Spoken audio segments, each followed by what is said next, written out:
The meeting lasted less than 3 minutes. A black contractor quietly placed his access badge on the CEO's desk after she canceled his tiny $600 consulting agreement, calling it a waste of company money.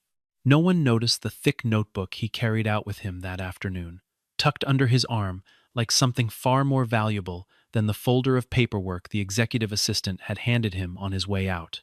48 hours later, the company's largest client froze a $600 million defense contract after discovering a critical manufacturing flaw that only one person had ever warned about. The board demanded answers that no one in the building could give.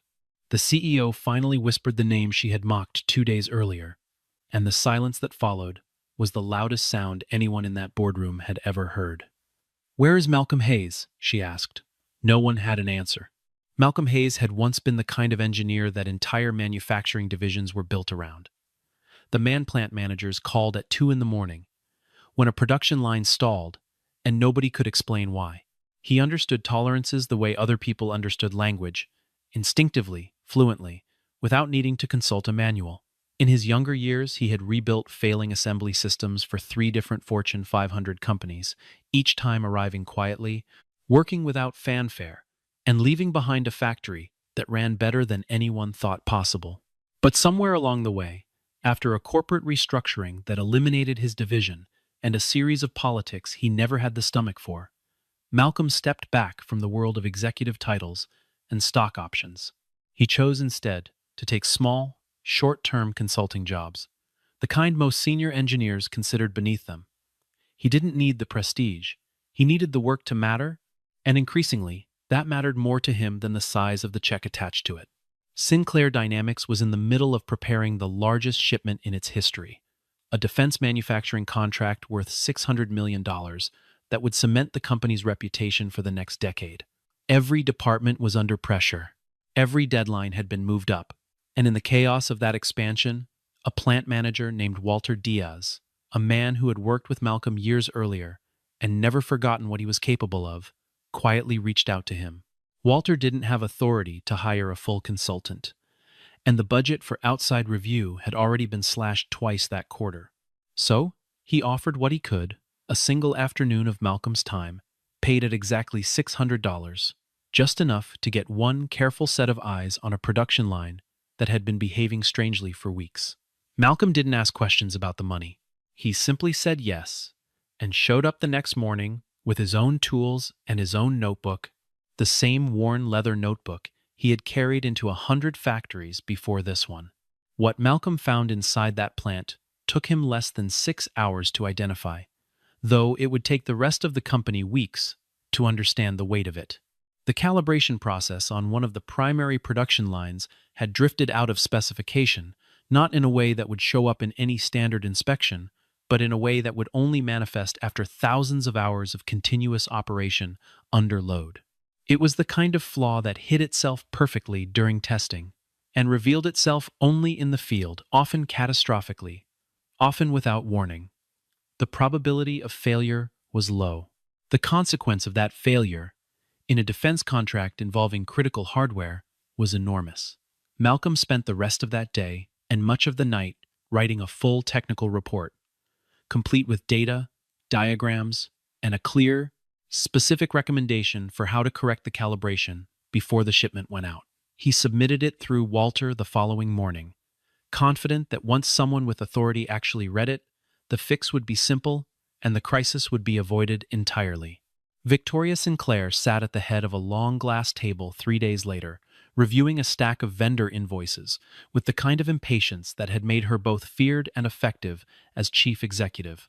She had built Sinclair Dynamics from a mid-sized manufacturer into a major defense supplier through sheer force of will, cutting costs relentlessly, automating wherever possible, and treating every dollar that left the company as a personal insult unless it produced an immediate, measurable return. When she reached the line item for Malcolm's consulting fee, she paused, frowning at the number in front of her. $600, she said aloud to no one in particular. Cancel it. Her assistant asked no follow-up questions. In a company preparing to ship $600 million worth of product, the smallest invoice on the page had become, without anyone quite realizing it, the only one that actually mattered. The executive meeting that followed was already underway when Malcolm was asked to step in, summoned almost as an afterthought to explain a line item that had caught the CEO's attention during her cost review. He walked into a room full of people who had never met him and knew nothing about the years he had spent solving exactly the kind of problems sitting inside their production line. Victoria didn't wait for introductions. She looked at the printed invoice in front of her and said, without looking up, that the company did not need outdated consultants poking around systems that had already passed every internal inspection. Malcolm remained composed. He began, calmly, to explain what he had found: the specific calibration drift, the projected failure window, the narrow but real risk to the defense shipment scheduled to leave within the month. Victoria cut him off before he finished his second sentence, telling him the board didn't have time for hypotheticals from a contractor billing by the hour. Security was called before Malcolm had the chance to finish laying his notebook on the table. 2 guards arrived at the boardroom door with the practiced efficiency of men who had done this before, and Malcolm, rather than argue, simply reached into his bag and placed a bound copy of his full report on the glass surface in front of the empty chair nearest the door. He said nothing dramatic. He didn't raise his voice or plead his case a second time. He simply nodded once toward Walter, who sat frozen near the back of the room, and walked out with the same calm he had walked in with. The report sat untouched on the table for the rest of the meeting. No one reached for it. No one even glanced at its cover page, where Malcolm had written, in plain block letters, the words "critical calibration failure risk," followed by the date. Victoria signed the cancellation paperwork less than 10 minutes later, formally terminating the consulting agreement and instructing accounting to close out the $600 expense before the end of the fiscal week. She held up the signed page for the room to see, a small, almost theatrical gesture, and announced that the company had just saved $600 that would have otherwise been wasted on an unnecessary review. A few executives around the table applauded, more out of habit than genuine enthusiasm, the kind of reflexive approval junior leadership offers when the CEO makes a decision and clearly expects agreement. Daniel Brooks, the company's chief operating officer, clapped along with the others, though something about the moment left him quietly uneasy, a small itch at the back of his mind that he chose, in that moment, not to scratch. Malcolm left the Sinclair Dynamics building for what he assumed would be the last time, walking out through the same glass doors he had walked through with a sense of purpose only hours earlier. He didn't go home right away. Instead, he sat in his car in the parking garage for nearly 20 minutes, running through the numbers in his head one more time, hoping he had somehow misread the calibration data, hoping the margin for error was wider than his calculations suggested. It wasn't. He knew his own work too well to doubt it now. Still, some part of him believed that even after being dismissed, even after being humiliated in front of a room full of strangers, someone inside that building would eventually open the report and understand exactly what he had tried to tell them. That evening, Malcolm called Daniel Brooks directly, using the number Walter had given him weeks earlier for emergencies exactly like this one. Daniel didn't answer. Malcolm left a brief professional voicemail, explaining who he was and asking Daniel to review the written report before the shipment left the facility. He followed the call with a detailed email attaching the full technical write-up, a diagram showing exactly where the calibration drift originated, photographs of the affected component, and the raw data from his own field testing. He sent it to 3 different addresses inside the company, hoping that at least one of them would land in front of someone willing to read past the first paragraph. No one responded that night. No one responded the following morning either. While Malcolm waited for a reply that wasn't coming, Howard Lee was already on a plane bound for the Sinclair Dynamics facility, arriving as the senior representative for the defense contractor set to receive the $600 million shipment. Howard had worked with dozens of manufacturers over his career and had developed an instinct for spotting trouble long before it appeared on paper, a kind of professional sixth sense built from years of walking factory floors and asking the questions executives least wanted to answer. Victoria greeted him personally, confident and polished, walking him through the production numbers with the practiced ease of someone who had given this exact tour 100 times before. She had no idea that somewhere across town, the one person who could have prevented the disaster now unfolding, was sitting quietly in his apartment, staring at an inbox that refused to fill with replies. Malcolm drove past the Sinclair Dynamics building one final time that evening, parking across the street and looking up at the lit windows on the top floor where the executive offices sat. He didn't go inside. There was nothing left for him to say that hadn't already been written down in careful, exhaustive detail and left untouched on a boardroom table. He sat there for a long moment, watching the building the way a man watches a storm gathering on the horizon, aware of exactly what was coming and powerless to stop it from where he stood. Eventually, he started the engine and drove home, leaving the fate of the $600 million contract in the hands of people who had never bothered to open his report. He thought, on the drive home, about the plant manager who had trusted him enough to make the call in the first place, and he felt no anger toward Walter, only a quiet, familiar disappointment in the machinery above him, the layers of leadership that had grown so accustomed to dismissing the people closest to the work that they no longer recognized expertise when it was sitting directly across the table from them. Malcolm had seen this pattern before, in other buildings, at other companies, wearing different faces but always the same shape, a leadership culture so convinced of its own judgment that it stopped listening the moment a number on an invoice seemed small enough to ignore. He didn't take it personally anymore. He had learned, over many years and many boardrooms just like that one, that the lesson always arrived eventually. The only variable that changed from company to company was how much it would cost them to learn it and how many people would be hurt in the meantime, while leadership caught up to a truth that had been available to them all along.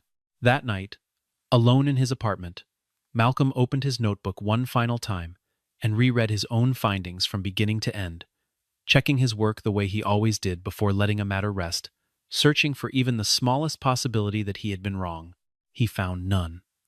The calibration drift was real, the failure window was accurate, and the risk to the defense shipment was exactly as severe as he had described in the report no one had bothered to read. He closed the notebook, set it on the table beside his bed, and told himself, not for the first time in his career, that he had done everything within his power to prevent what was coming. Whatever happened next belonged to the people who had chosen not to listen. The following morning, deep inside the production facility, a young engineer named Rachel Simmons was running a routine diagnostic on the same line Malcolm had inspected days earlier. She noticed an anomaly in the calibration readings that didn't match the expected tolerances, a subtle drift that most automated systems would have missed entirely. Rachel had been with the company for only 2 years, still early enough in her career to trust her own instincts more than the reassurance of a green check mark on a dashboard, and something about the pattern in front of her refused to sit comfortably in her mind. She pulled the readings from the past several production cycles, laying them side by side, watching the drift creep forward in increments too small to trigger any automated alert but too consistent to be random noise in the data. Rachel flagged it immediately, pulling up historical data and cross-referencing it against manufacturer specifications, slowly piecing together the exact same failure pattern Malcolm had identified almost a week before. She spent nearly 2 hours confirming what her instincts had already told her, unwilling to escalate a concern to her supervisor without the evidence to support it fully, aware that raising an unfounded alarm this close to a major shipment would not be received kindly. When she finally felt confident enough in her findings, she brought them to her supervisor within the hour, convinced she had caught the problem in time, her voice steady, even as her hands trembled slightly with the weight of what she believed she had just discovered. She had no way of knowing that Malcolm had already documented every detail of what she was discovering, in a report now buried somewhere in an unread inbox or a stack of paperwork no one had bothered to sort through, sitting in the same building, only a few floors above her. By the time Rachel's concerns worked their way up through 2 layers of middle management, Howard Lee's technical inspection team had already begun their own independent review of the shipment, cross-checking Sinclair Dynamics' internal quality documentation against the physical components on the line. It didn't take them long to find what Rachel had already flagged and what Malcolm had identified nearly a week earlier, a measurable deviation in structural tolerance that fell just outside acceptable limits for critical defense hardware. Howard's engineers ran the numbers twice, then a third time, unwilling to believe what they were seeing in a facility with Sinclair Dynamics' reputation. The deviation was real. The risk it represented, under sustained operational load, was not something any responsible defense contractor could accept. Howard requested an emergency meeting with Victoria that same afternoon, his tone measured but unmistakably serious as he laid the discrepancy out in front of her, component by component, data point by data point.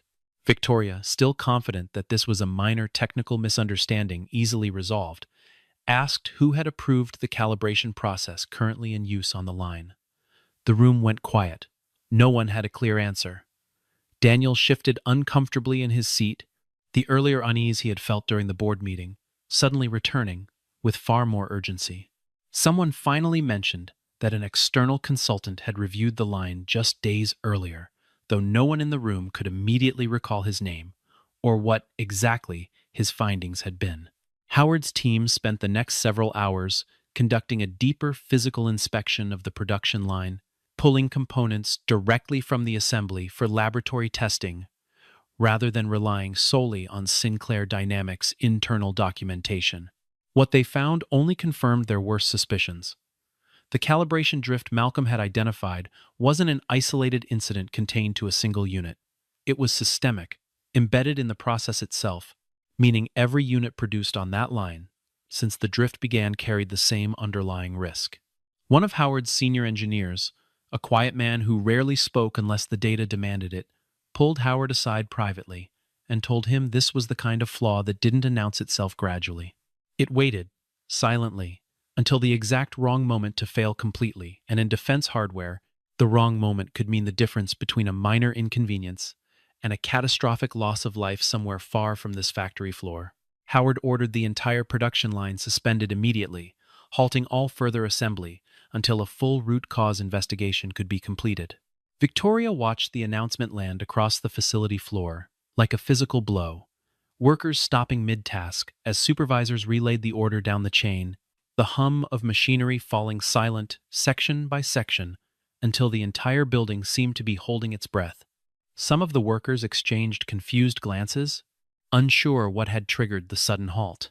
Others, the ones who had worked the floor long enough to recognize the particular tension in a supervisor's voice when something serious had gone wrong, simply stepped back from their stations and waited, watching Victoria's face for some sign of what was actually happening.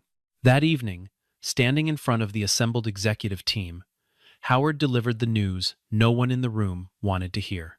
He explained, in clear and deliberate terms, that his organization could not accept delivery of hardware manufactured under a calibration process that had already demonstrated measurable failure risk. Effective immediately, he said, his company would be freezing the entire defense contract pending a full independent audit of Sinclair Dynamics' manufacturing process. The number attached to that frozen contract, $600 million, hung in the air of the boardroom like something physical, a weight settling over every person seated at the table. Victoria's confident expression finally began to crack, the first visible sign of doubt anyone in the company had seen from her in years. The following morning, the executive floor of Sinclair Dynamics moved with the frantic energy of a building bracing for collapse. Emails flew between departments. Legal counsel was summoned. Emma Carter, the company's head of legal, was brought in to assess the company's exposure, both contractually and in terms of potential liability, if the flawed components had already shipped elsewhere before the freeze took effect. It was Emma, sorting through documentation to understand exactly how the flaw had gone undetected, who eventually located the bound report Malcolm had left behind on the boardroom table days earlier, still sitting untouched in a folder marked for review that no one had ever opened. Emma read the first page standing up, then sat down slowly as she turned to the second, and by the third page, her expression had shifted from professional detachment to something closer to disbelief. Every failure Howard's team had just spent an entire day discovering was already documented here, in precise technical language, complete with diagrams and photographs, and a clear explanation of exactly why the calibration process would fail under sustained load. Malcolm hadn't guessed. He hadn't speculated. He had identified the exact mechanism of failure nearly a week before it became a crisis capable of costing the company its largest contract. Emma called an emergency meeting of the executive team within the hour, walking into the boardroom and placing the report in the center of the table without a word. Daniel Brooks read through the report twice before he spoke, his voice tight with a frustration he rarely allowed himself to show in front of the rest of leadership. He asked the question that would echo through the company for weeks afterward, demanding to know why a report warning of exactly this failure had never been reviewed before the shipment moved forward. No one answered him directly. Victoria sat at the head of the table, staring at the report's cover page, at the words critical calibration failure risk written in Malcolm's own careful handwriting, and for the first time since taking over as chief executive, she found herself with absolutely nothing to say. The silence in that room stretched long enough for everyone present to understand exactly what had happened, even before anyone said it aloud. A man had walked into their boardroom days earlier with the exact solution to the crisis now threatening to destroy their largest contract, and he had been dismissed over a line item worth $600. Victoria finally spoke, her voice quieter than anyone in that room had heard it in years, asking simply where Malcolm Hayes was now and whether anyone had a way to reach him. No one answered immediately. Walter, sitting near the back of the room exactly as he had during the meeting that ended Malcolm's contract, finally admitted that he still had the number. Victoria spent that night at her desk, long after the rest of the building had emptied out, reading through everything she could find on Malcolm Hayes, piecing together a history that painted a picture entirely different from the one she had dismissed so quickly days earlier. She found records of manufacturing crises he had quietly resolved at 3 separate Fortune 500 companies, each intervention handled with the same understated competence, each one saving the companies involved from losses far greater than anything Sinclair Dynamics now faced. She found patents filed under his name, technical innovations in production calibration that other companies still licensed years later. She found a brief mention, buried in an old industry publication, of an invitation from the Department of Defense to consult on manufacturing standards, an invitation Malcolm had apparently declined without explanation. What confused Victoria most wasn't the scope of Malcolm's expertise, but the complete absence of any obvious motive behind the small, unglamorous consulting work he had chosen instead. Men with his credentials didn't take $600 contracts. They ran divisions, they sat on boards, they commanded consulting fees that started at 6 figures, and negotiated equity stakes in exchange for their time.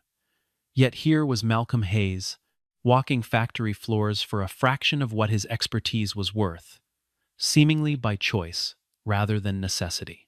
She found old colleagues, quoted in trade publications, describing him as the most quietly brilliant engineer they had ever worked alongside. And she found, buried further back, a short interview from years earlier in which Malcolm had been asked why he never pursued an executive track despite clear opportunities to do so. His answer, printed in a single understated sentence, stayed with her long after she closed the article. He had said that titles changed the way people listened to him, and he preferred being trusted for what he actually knew rather than for the position printed on his business card. Daniel, reviewing the same records over her shoulder late that night, finally offered the observation that had been forming in his mind since the boardroom meeting days earlier. He wasn't working for the money, Daniel said quietly. He never was. Victoria didn't respond right away. She simply kept reading, searching for an answer that the records in front of her weren't going to provide, aware for the first time in longer than she cared to admit that she had spent her entire career assuming everyone's motivations eventually reduced down to a number. Malcolm Hayes had just quietly proven her wrong, and the proof had cost the company $600 million to discover. The next morning, Victoria made a decision that surprised nearly everyone who knew her, canceling her scheduled meetings and driving herself, without an assistant or a driver, to the address Walter had provided.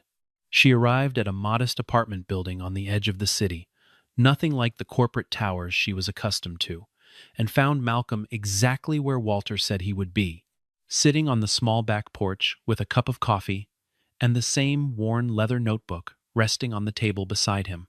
Victoria had rehearsed something formal on the drive over, something appropriately corporate and carefully worded. Standing in front of him, none of it felt adequate.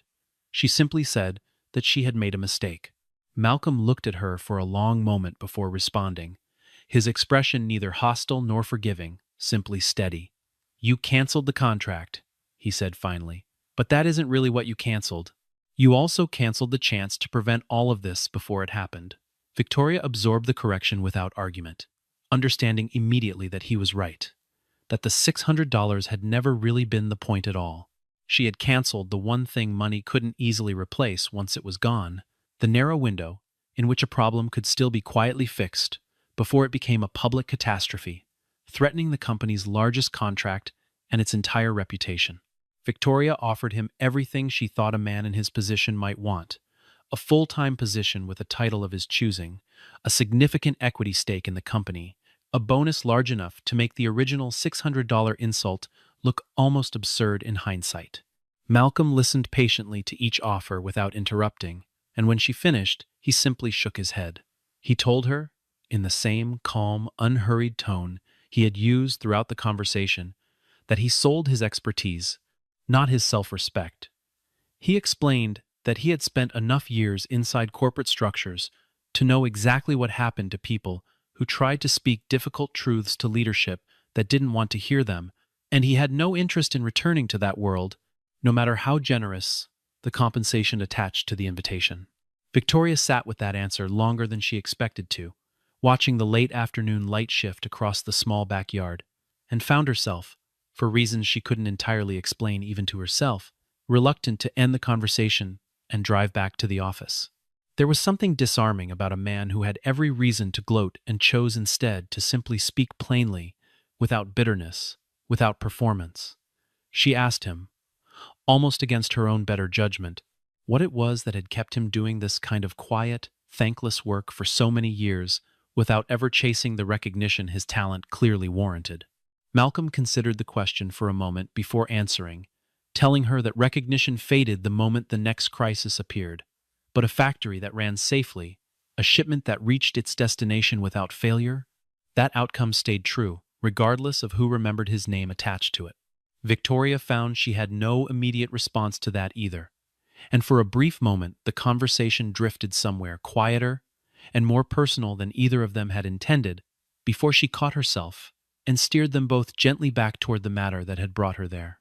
Victoria left that afternoon without the answer she had come for, though she understood, driving back toward the city, that something in her thinking had shifted permanently. She had spent her entire career believing that every problem, given enough money, could eventually be solved, that resistance was simply a negotiation that hadn't yet found the right number. Malcolm had shown her, without raising his voice or making a single dramatic gesture, that some things existed entirely outside that framework. 2 days later, Howard Lee called with an ultimatum that left no more room for negotiation of any kind. Sinclair Dynamics had exactly 72 hours to demonstrate a credible, verified plan to correct the calibration failure across the entire production line, or the $600 million contract would be terminated permanently rather than merely frozen. Victoria understood, standing in front of her leadership team with Howard's deadline hanging over the company, that she had run out of alternatives worth considering. She called an emergency meeting of the entire executive board, and in front of every senior leader who had applauded her decision to cancel Malcolm's contract days earlier, she stood at the head of the table and offered a public apology, the first genuine one anyone in that room had ever heard from her. She acknowledged, without deflection or excuse, that she had dismissed the one person capable of preventing this crisis, and that the company's survival now depended on convincing him to help, despite everything that had already happened. Malcolm agreed to return, though not without conditions that had nothing to do with money or title. He told Victoria plainly that he would only take on the work if the company committed to a complete overhaul of how technical concerns moved through the organization, starting with a guarantee that no engineer would ever again be silenced or dismissed for raising a legitimate safety concern, regardless of how small the associated cost might seem on a budget sheet. He insisted that every engineer at Sinclair Dynamics be given a clear, protected channel to challenge decisions made above them, including decisions made by the chief executive herself, without fear of retaliation. Victoria listened to each condition without hesitation, agreeing to all of them before Malcolm had even finished laying them out. Word of the agreement spread through the company within hours, and by the following morning Malcolm was standing on the production floor once again, this time surrounded by a full team of engineers assigned to work directly under his direction. Rachel Simmons, the young engineer who had independently caught the same flaw days earlier, was among the first to volunteer, eager to work alongside someone whose expertise she had come to respect even before meeting him in person.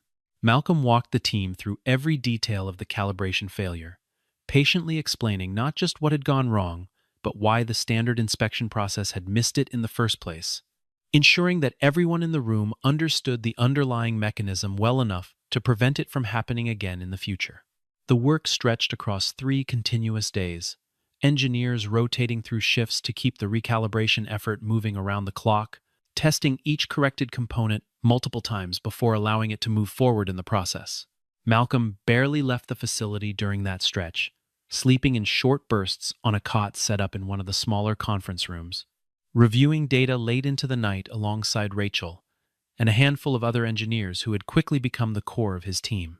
Rachel, in particular, absorbed everything Malcolm was willing to teach her during those long hours, staying late after her official shift ended, simply to watch how he approached each new problem, the careful, methodical way he ruled out possibilities before ever committing to a solution. By the second night, Malcolm had started handing her small pieces of the diagnostic work directly, trusting her judgment in a way few senior engineers had ever extended to her before, and Rachel found herself thinking, more than once, that this was the kind of mentorship she had quietly hoped to find when she first entered the field. Victoria checked in regularly, no longer issuing directives from behind her desk, but walking the floor herself, watching the process unfold, asking questions, rather than giving orders for what seemed like the first time in her career as chief executive. She brought coffee down to the engineering team late on the second night, an almost unthinkable gesture from a woman who rarely appeared on the production floor at all, let alone after hours, and she stayed longer than she needed to, listening quietly as Malcolm walked Rachel through the final stages of the correction. Something about watching him work, patient and exacting, even after 3 sleepless nights, reminded Victoria of exactly what she had almost thrown away over a line item that amounted to less than the cost of the coffee she was now handing out to a room full of exhausted engineers. On the morning of the 3rd day, Howard Lee returned to the facility to conduct a final, exhaustive inspection of the corrected production line, running every test his team had run during the initial discovery, then running several more that hadn't been part of the original review at all.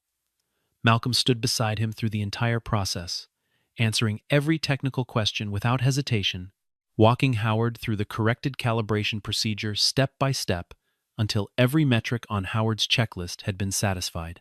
When the final test results came back clean, Howard set down his tablet and extended his hand toward Malcolm, telling him plainly that this was the most thorough correction he had seen in over 20 years of working with manufacturing partners. Howard's company formally reinstated the $600 million contract that same afternoon, issuing a statement that specifically credited the corrective action taken by Sinclair Dynamics' engineering team for restoring confidence in the partnership. When the news reached the executive floor, the entire leadership team rose from their seats in spontaneous applause, relief and disbelief, mixing together across every face in the room. Victoria didn't join the applause immediately. She simply turned toward Malcolm, standing quietly near the back of the room in the same understated way he had carried himself since the very beginning, and lowered her head toward him in a gesture that needed no further explanation.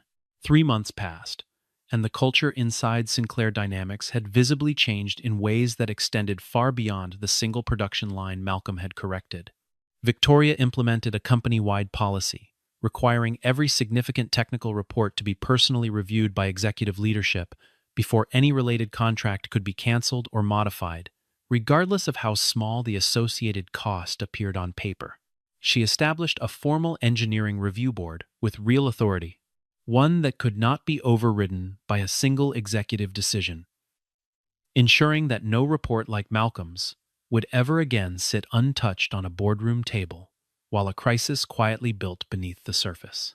Every employee, regardless of seniority, was given a documented, protected process for raising safety concerns without fear of dismissal or retaliation. Victoria addressed the entire company at an all-hands meeting held in the same building where Malcolm's contract had once been canceled in front of an applauding room. She stood in front of her employees and told them, without hesitation or embellishment, that the most expensive mistake she had ever made in her career was trying to save $600. The room, unlike the boardroom months earlier, remained completely silent, absorbing the weight of what she was admitting in front of everyone she led. She went on to explain the new policies in detail, making clear that the changes weren't simply procedural adjustments, but a fundamental shift in how the company valued the people doing the actual technical work that kept it running. Malcolm never accepted a formal position at Sinclair Dynamics, despite several more attempts by Victoria to bring him on board permanently in some official capacity. Instead, he opened his own independent consulting practice, working with a small, carefully chosen group of manufacturers who understood the value of what he offered from the very beginning. Word of what had happened at Sinclair Dynamics spread quietly through industry circles, and within months, companies across the sector were reaching out, hoping to secure even a fraction of his time before a crisis of their own forced their hand. His schedule filled months in advance, and unlike before, no one questioned the number attached to his name. Rachel Simmons left Sinclair Dynamics not long after the crisis was resolved, though not in the way anyone might have expected. Malcolm, recognizing in her the same quiet instinct for the work that had defined his own early career, offered her a position within his new practice, and she accepted without hesitation. Together, they built something neither of them could have built alone, a small firm known throughout the industry, not for the size of its client roster, but for the thoroughness of its work. The kind of reputation that took decades to earn and a single afternoon to lose, as Sinclair Dynamics had learned the hard way. Walter Diaz, the plant manager who had first reached out to Malcolm with an offer of $600, remained at Sinclair Dynamics under the new engineering review structure, eventually promoted to oversee the very department that had once been unable to stop a preventable disaster from nearly reaching a client's hands. Victoria eventually signed a new consulting agreement with Malcolm, this time on behalf of Sinclair Dynamics, as an ongoing, formalized partnership rather than a single, short-term engagement. The negotiation looked nothing like their first encounter. No one in the room questioned the value of his time. In the same boardroom, where she had once dismissed him, in front of an entire executive team, and this time, as she set down the pen, she understood exactly what she was paying for and exactly why it mattered. After the signing, the two of them lingered in the boardroom, a while longer than the occasion strictly required, neither in any particular hurry to end the conversation. Victoria admitted, with a candor that would have seemed impossible to her months earlier, that she still thought often about that afternoon on his back porch, the moment she had realized that some things simply could not be bought back once they were lost. Malcolm told her that the fact she remembered it at all, and had changed the way her company operated because of it, was worth more to him than any contract sitting on the table between them. It wasn't an apology anymore, and it wasn't quite a negotiation either. It was simply two people who had, in their own separate and difficult ways, arrived at the same understanding of what mattered and what didn't. The story of what happened at Sinclair Dynamics eventually became something of a quiet legend, within manufacturing and defense circles, repeated at industry conferences, and cited in leadership seminars as a cautionary example of how easily a company could talk itself into overlooking the very expertise it depended on most. Few of the people repeating it ever learned the smaller details: the porch conversation, the 3 sleepless nights on the production floor, the coffee Victoria carried down to a room full of exhausted engineers at 2 in the morning. Those details belonged only to the people who had actually lived them, and none of them ever felt the need to explain the story to anyone who hadn't already understood its most important lesson on their own. A person's value is never measured by the size of the paycheck attached to their name, but by the problems only they can solve, the ones no algorithm can predict and no budget line can adequately capture until it is far too late to matter. Sinclair Dynamics had nearly lost everything, trying to save $600, and it took the near collapse of a $600 million contract for the company to understand what it had almost thrown away in a 3-minute meeting that no one in that room ever expected to remember. Malcolm Hayes walked out of that building once, quietly, without protest, carrying nothing but a notebook and the truth no one had been willing to hear. In the end, that was the only thing that had ever really mattered.